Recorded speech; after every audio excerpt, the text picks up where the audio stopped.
They just realized something unexplainable about you. And now everyone is watching. Not the kind of watching where somebody glances over at you and looks away. The kind where they stop mid-sentence, mid-thought, mid-breath, and they can't quite explain why. You walk into a room and something shifts. The air changes. People feel it before they see it, actually. They feel you before they even fully register you are there. And here is what's wild. You're not doing anything. You're not performing. You're not trying to be magnetic or mysterious or powerful. You just exist. And that existence right now is doing something to people that they genuinely cannot explain. There is million eyes on you. There have been for a while. And some of those eyes, they are starting to figure out why. You've probably felt it. That weird thing that happens when you walk past someone and you catch them staring. But the moment your eyes met, they look away too fast. Like they got caught doing something they didn't realize they were doing. Or you are in a conversation and you notice the other person choosing their words more carefully than they used to. Watching their tone, editing themselves in real time, and you think, when did this start? When did people start treating me like I need to be handled? Like I am something they need to be carefully around. There's this person in your life, maybe more than one, who used to be loud around you, careless. They'd say whatever, act however, take whatever space they wanted. And lately something changed. Lately they paused. They think, they pull back a little, and it's not fear exactly. It's more like respect, I want to say, respect they didn't plan on having. Like it showed up in them without their permission. And here is the part that gets to me, because I've been turning into this energy and I can feel how deep it goes. You didn't do anything dramatic to cause this. There was no big confrontation, no grand statement, no moment where you stood up and declared yourself. You just stopped shrinking. And at some point, quietly, privately, you stopped making yourself smaller so other people could feel bigger. You stopped over-explaining yourself, stopped chasing reactions, stopped performing for rooms that were not worth performing for. And the silence you left behind, that silence hit people like a shockwave because they were built around getting something from you. Your attention, your reaction, your reassurance. And suddenly there was nothing there to grab onto. And they couldn't understand it. So they started watching.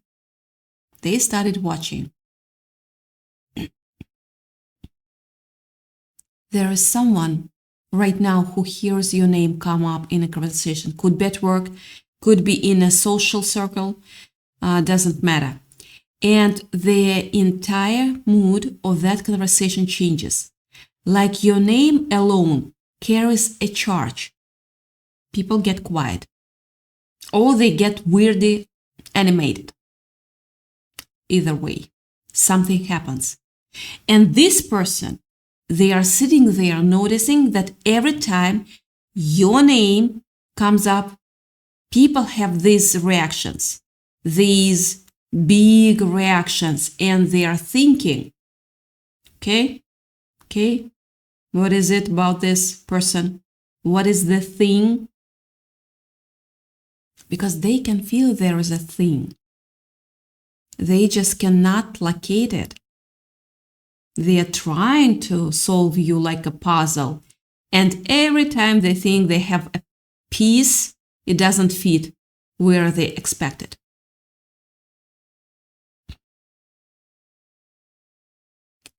I want you to hear this. Your name is calculating in rooms you've never ever even been in, with people you may have barely spoken to, or people who you left behind months ago, or people who heard about you through someone who heard about you through someone else. And what they are saying isn't simple. It's not just, oh yeah, I know them. It's more like there is something about them. That phrase, that specific phrase, people keep landing on it and they can't get past it because they don't have a more precise word for what they are feeling.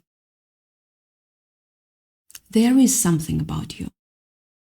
And that something is making people do things they don't fully understand, like checking on you quietly, like asking mutual connections, what you've been up to, like scrolling back through old photos and old messages, trying to find the thing they think they missed about you. Let me give you a concrete picture of what this looks like in real time, in real life.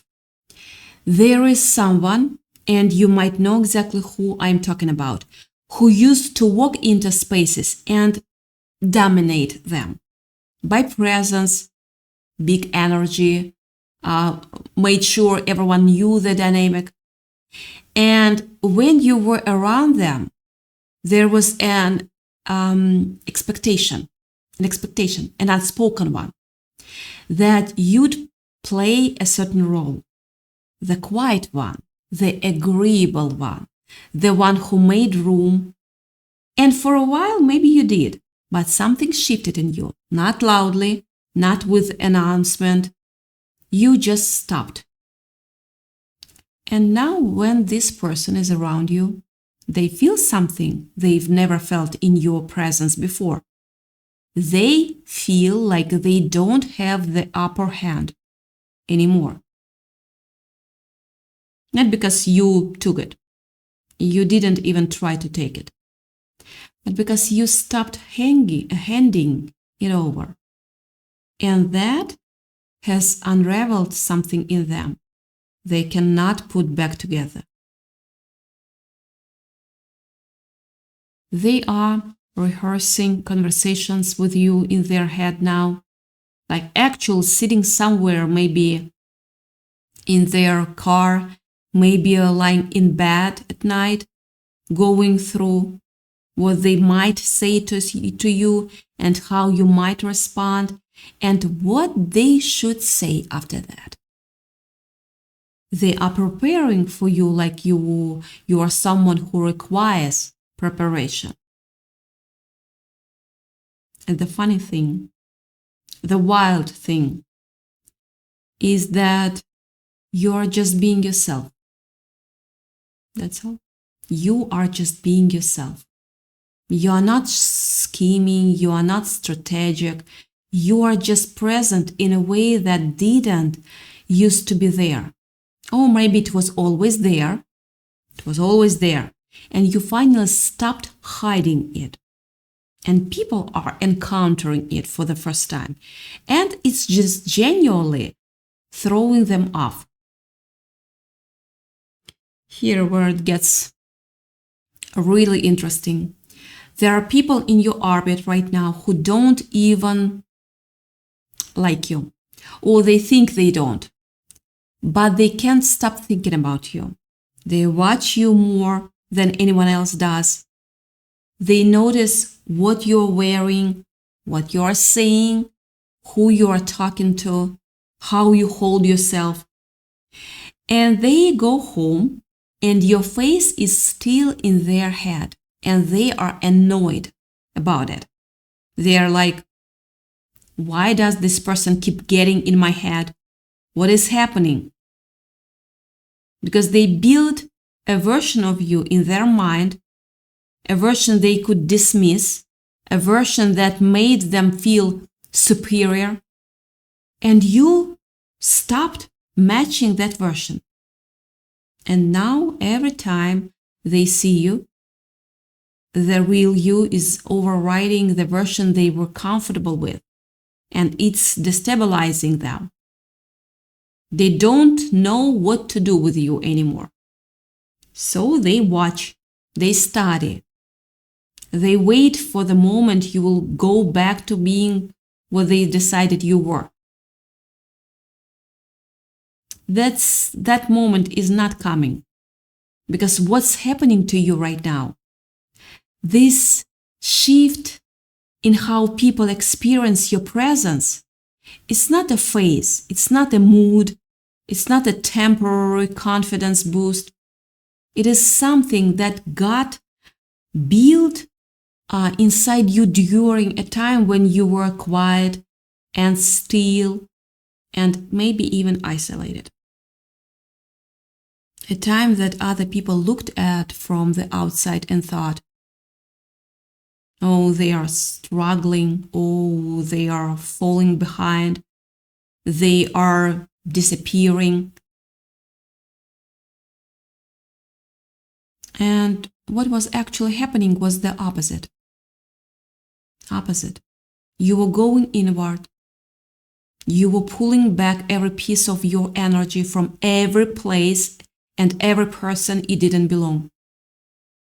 And that reclamation, that slow, private, invisible reclamation of yourself,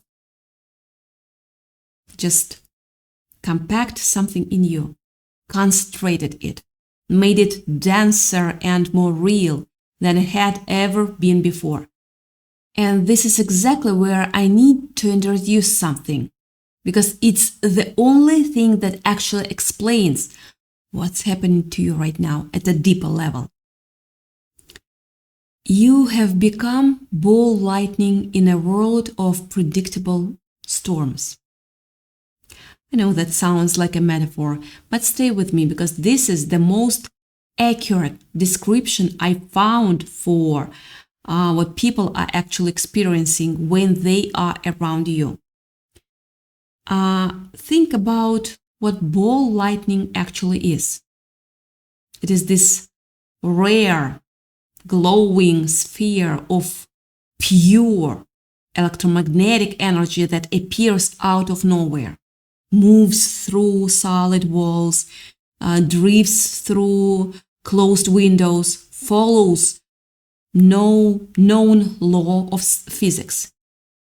Scientists have studied it for centuries and still cannot fully explain how it exists. People who witness it in person say the same thing every single time. They froze. They couldn't look away. Not because it was dangerous. Well, of course, maybe a little, because it was dangerous, actually. But because their brain kept screaming this shouldn't be possible. And yet there it was. Glowing, floating, absolutely real. This is you right now, to the people watching you. You are a high voltage soul in a low voltage room. And their staring isn't random. It's not even entirely conscious. It is the oldest, deepest human reflex. The one that fires when the brain encounters something it cannot categorize. Something that shouldn't be possible and yet undeniably is. Because here's what they realized. And this is the unexplainable thing the title is pointing at. You don't just carry light.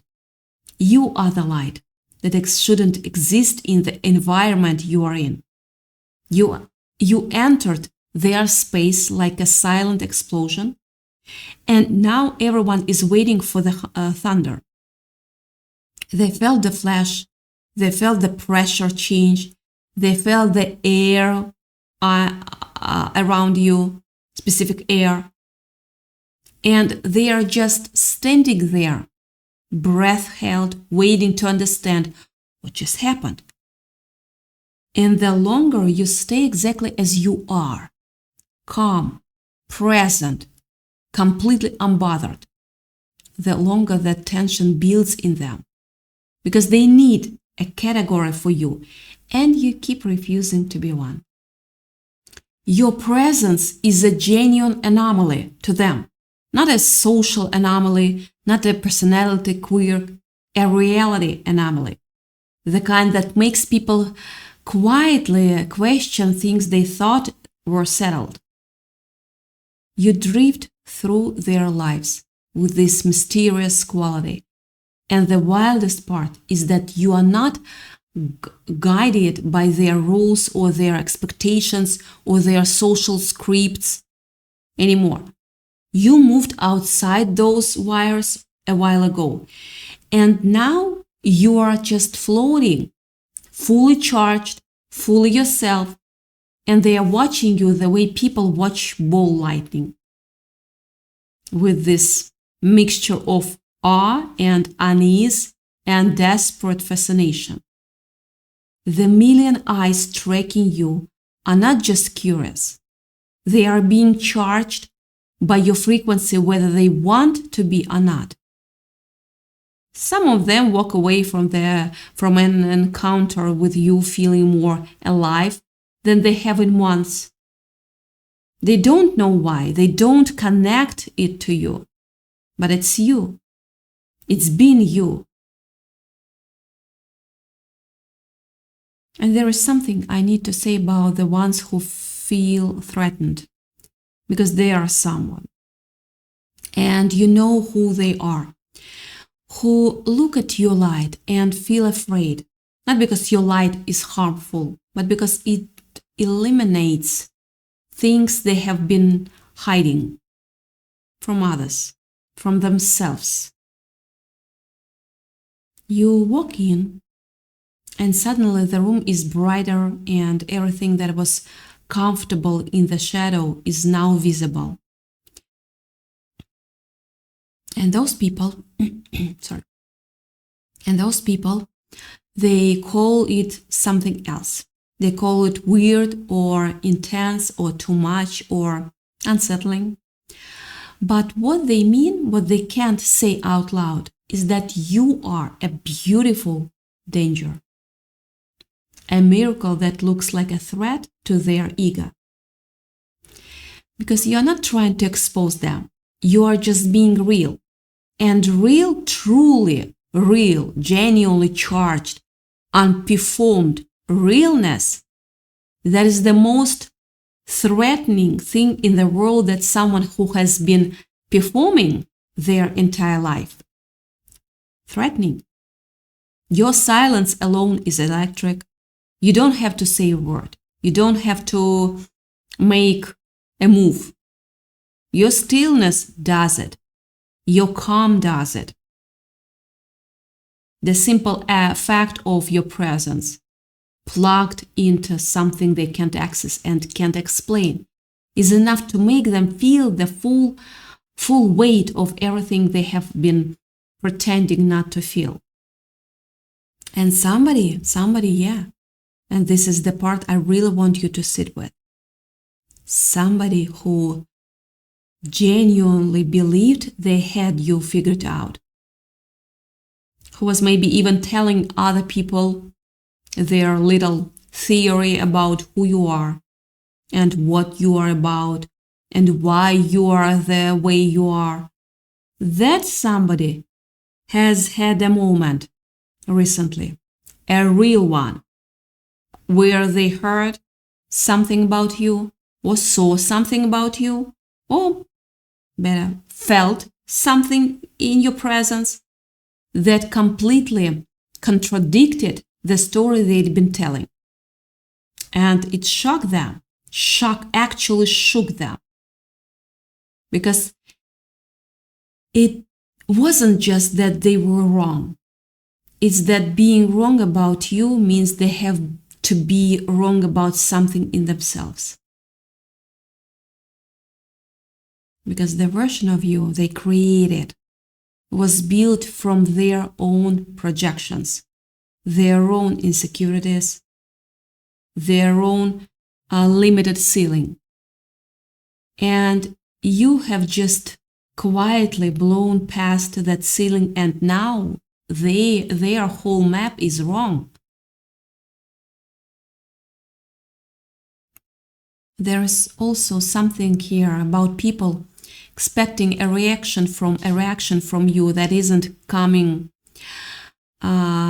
yet. They say something, they do something, they send something, they set something up, expecting you to respond in the old way, expecting to chase or the argument or the justification or the desperate attempt to be understood. And instead, there is this calm, this stillness, this not coldness, not indifference exactly, but this sense that you are completely, entirely okay without a reaction they expected you to need. And that calm is doing more to unsettle them than anything you could have said or do. Because they don't know how to interpret it. Is it strength? Is it detachment? Is it something else entirely? They can't read you the way they used to. Your energy has become what I'd call interruptive. It interrupts people's mental patterns. You walk in and they lose their train of thought. You are mentioned and conversations shift gear. You are present and people suddenly become weirdly self-aware, like they are seeing themselves through a different lens. And none of this is something you are doing on purpose. You are not walking around trying to have this effect. You probably feel mostly like yourself. Maybe a little quieter, maybe a little more certain about what matters and what doesn't. Maybe a little less willing to spend your precious energy in places that don't deserve it. But to the people around you, and especially to the people watching you from a distance, what they are perceiving is something that feels almost unexplainable. Something they don't have a clean word for. Something that makes them want to look twice, look longer, tell other people what they noticed. Your presence right now is magnetic in the most real sense of the word. And the people who are most affected by it are the ones who thought they had the most to gain from you staying small. Because they didn't just underestimate you once. They built entire dynamics, entire identities, entire power structures around the version of you that needed things from them. And that version has quietly, undramatically, completely ceased to exist. And in its place is someone who moves through the world like they know something, not in an arrogant way, but in the way of a person who has done their work in the dark and has nothing left to prove. Nothing left to prove. You know, things about people how that they don't know you know. Confusing. You sense things before they are said. You see the game being played before the first move is made. And people feel that perception on them. They feel seen in ways they didn't agree to be seen. It makes them nervous. It makes them careful. It makes them watch you the way you watch someone you deeply respect and slightly fear, and can't stop being fascinated by. So here is what I need you to understand, really understand, not just nod at. The million eyes that are on you right now, they were always going to land on you eventually. This was always the direction this was heading. The people who dismissed you, the people who thought they had you measured and accounted for and tucked away in some convenient little box, the people who whispered about you or counted on you staying invisible, they all, every single one of them, made the same mistake. They mistook your patience for passivity. They mistook your quietness for emptiness. They mistook your peace for weakness. And now they are sitting with the consequence of that mistake. Now they are the ones laying awake, running you through their heads. Now they are the ones asking around, reaching out sideways, trying to gather information they don't quite know what to do with. Now they are the ones who are affected. You did not do anything to them. You just became fully yourself. And that turned out to be enough. More than enough. Actually, more than enough. To change every dynamic around you without ever making a single power move. Without ever raising your voice, without ever needing them to admit they were wrong. The truth showed itself the way it always does. It always does. And in its own time, in its own way. And now the version of you that they thought they could safely ignore, safely dismiss, safely step over. That version is the one they cannot stop thinking about, cannot stop watching, can't stop trying to understand. And the most important thing, the thing I want to leave you with, is this. Don't you dare dim your glow because they are afraid to be touched by it. Don't shrink back into those wires because floating free makes them uncomfortable. Ball lightning doesn't apologize for the charge it carries. It doesn't explain itself. It doesn't slow down so the room can catch up. It moves with its own intelligence and its own pace, guided by something the ordinary world cannot track or predict or contain. That is your storm's greatest secret, finally revealed. Not to them, to you. You are the most unexplainable thing in every room you enter, and the million eyes watching you. They always knew it before you did. They are just finally brave enough to stare.